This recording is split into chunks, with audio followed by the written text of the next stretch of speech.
Hello दोस्तों, स्वागत है आपका मेरे YouTube channel achievers point Monax classes में।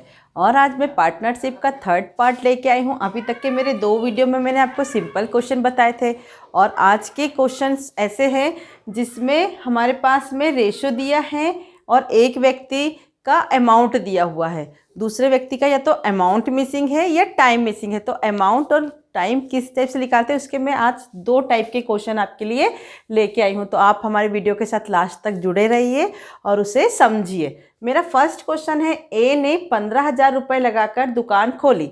2 महीने बाद बी भी कुछ धन लगाकर उसमें साझेदार हो गया। दुकान खुलने के 1 वर्ष के अंत में लाभ को उन्होंने 3:5 के रेशो में बांट लिया।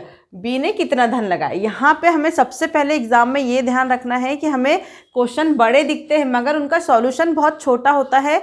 नॉर्मली ये 30 सेकंड में क्वेश्चन हो जाते हैं, बस प्रैक्टिस की आवश्यकता होती है। तो यहाँ पे ए और बी 2 पार्टनर्स है। ए जो है वो शुरू से बिजनेस कर रहा है और इनका बिजनेस चला है कितने, पूरे 1 साल के लिए। 1 साल में होते हैं 12 महीने। तो हमने बोला ए, और फिर जो बी है 2 महीने बाद लगा, 2 महीने बाद आया, मतलब उसका जो अमाउंट था वो 10 महीने के लिए लगा है। ये हमें अंडरस्टूड होना चाहिए। उसके बाद दुकान खोलने के बाद जो उनका रेशो है प्रॉफिट, वो 3:5 में बटा, मतलब इनका जो रेशो, जो अमाउंट्स लगी थी वो भी 3:5 के रेशो में बटी थी, क्योंकि हमेशा प्रॉफिट उसी रेशो में बढ़ता है जिस रेशो में हमारे अमाउंट और टाइम का मल्टीप्लिकेशन होता है। यहाँ पे दोनों टाइम और टाइम भी अलग है और अमाउंट भी अलग है, इसलिए यहाँ पे जो रेशो है वो ये दिया है हमारे पास। अब हमने मान लिया कि बी का जो अमाउंट है, बी ने मान लिया x धन रुपये, बी ने हमने माने कि x अमाउंट लगाया था। अब ए और बी 2 व्यक्ति है तो हमने उसे ऐसे मान लिया, ए का अमाउंट लगा है 15,000 रुपये, पूरा 1 साल के लिए लगाए, मतलब 12 महीने के लिए लगाया, तो हमने ये मान लिया 15,000 गुणित 12। अब बी 2 महीने बाद लगा था, मतलब कि उसका जो धन लगा है वो 10 महीने के लिए लगा है। अमाउंट नहीं पता इसलिए हमने उसे x मान लिया। x अमाउंट लगी है 10 मंथ के लिए। तो इनका जो प्रॉफिट का रेशो हुआ था वो 3:5 में बटा था, मतलब ये उसका रेशो ही है कि इस अमाउंट और टाइम का भी रेशो यही था। फिर हमने इसको इक्वलेट कर दिया। फिर 5 के टेबल से 10 को कट कर दे, 5 1 जा 5, 5 2 जा 10।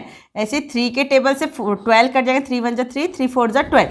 अब हमारे पास यहाँ 1 1 है और यहाँ क्रॉस मल्टीप्लिकेशन हो जाएगा, तो 1 का होगा तो सेम डिजिट आ जाएगी।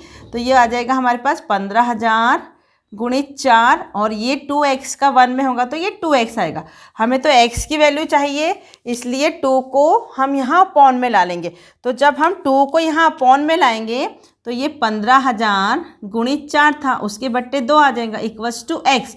तो ये 2 1 जा 2, 2 2 जा 4, और 15,000 में जब हम 2 का गुणा करेंगे तो वो हो जाएगा 30,000, और ये x की वैल्यू है। मतलब बी ने जो अमाउंट लगाई थी पार्टनरशिप में वो 30,000 रुपये थी, और यही हमारा आंसर है। अगर हम इसे जल्दी जल्दी करते तो हम यहीं पर ही फास्ट कैलकुलेशन एक स्टेप में ही कर सकते थे, पर मैं आपको ये अभी समझा रही हूँ इसलिए मैंने आपको पूरा सॉल्व करके बताया। इस टाइप के क्वेश्चन बहुत सारी आपको बुक में मिल जाएंगे और पुराने क्वेश्चन पेपर में भी मिल जाएंगे।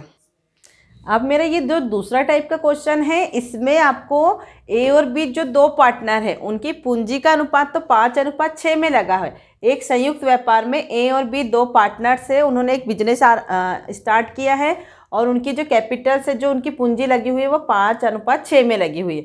एक निश्चित समय बाद, यहाँ पे समय नहीं दिया है, एक निश्चित समय के बाद इनके लाभों का अनुपात 5:9 है। यदि व्यापार में ए का धन 8 महीने तक के लगा रहा, ए ने सिर्फ 8 महीने तक के पैसा लगाया है और बी का धन कितने माह तक लगा। यहाँ पे बी ने धन तो लगाया मगर कितने टाइम के लिए लगाया है ये आपसे पूछा है। तो हम यहाँ मान लेंगे कि बी ने मान लो x टाइम के लिए लगाया है, जिसको भी मानना है हम x के फॉर्म में मानेंगे। अब ए और बी 2 पार्टनर्स थे, ये ए और बी 2 पार्टनर्स हो गए। इनकी कैपिटल्स का रेशो 5:6 है, मतलब ए का 5 में है और बी का 6 में है, 5:6 में है। फिर एक निश्चित, अब वो बोल रहा है कि ए का धन 8 महीने के लिए था, इसलिए हमने ए 5 गुणित 8 कर दिया, मगर बी का हमें पता नहीं है इसलिए हमने उसे x मान लिया। और इनका जो लाभ है, प्रॉफिट का जो रेशो है वो 5:9 में, तो हम यहाँ पे 5 × 8 अपॉन 6 × x इक्वल्स टू जो प्रॉफिट का रेशो दिया है वो 5:9 में दिया, इसे ऐसे कर लेंगे। अब हमारे पास ये इक्वेशन बन के एक तैयार हो गई है।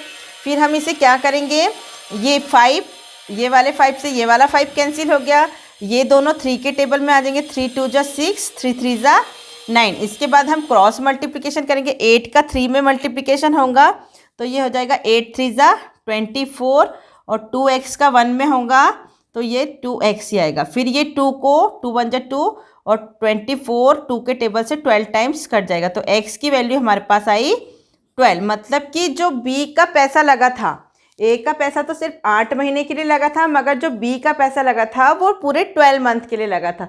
ये इस टाइप के क्वेश्चन है। इसमें अमाउंट पूछी थी तो हमने उसे x मान लिया, इसमें पैसा पूछा था, इसमें टाइम पूछा था, इसलिए हमने उसे x मान लिया। और हमेशा मैंने आपको पहले ही बताया था कि जब भी हमें रेशो निकालना है तो जब टाइम और अमाउंट दोनों डिफरेंट हो तो रेशो उन दोनों का मल्टीप्लिकेशन करके आता है, इसलिए हमने यहाँ पे उन्हें टाइम और अमाउंट का मल्टीप्लिकेशन करके रेशो के इक्वलेट किया है। इस टाइप के आप क्वेश्चन करके देखिए, और बहुत सारे क्वेश्चन पेपर में भी रहते हैं। क्वेश्चन पेपर का सेट लगाइए, और बहुत सारी बुक्स में भी है, स्पीडी में है, लुसेंट में है, RS अग्रवाल में आपको ये क्वेश्चंस मिल जाएंगे। आई होप आपको ये सारा वीडियो समझ में आया होगा। समझ में आया है तो हमारे वीडियो को लाइक कीजिए, शेयर कीजिए और हमारे चैनल को सब्सक्राइब कीजिए। Thank you.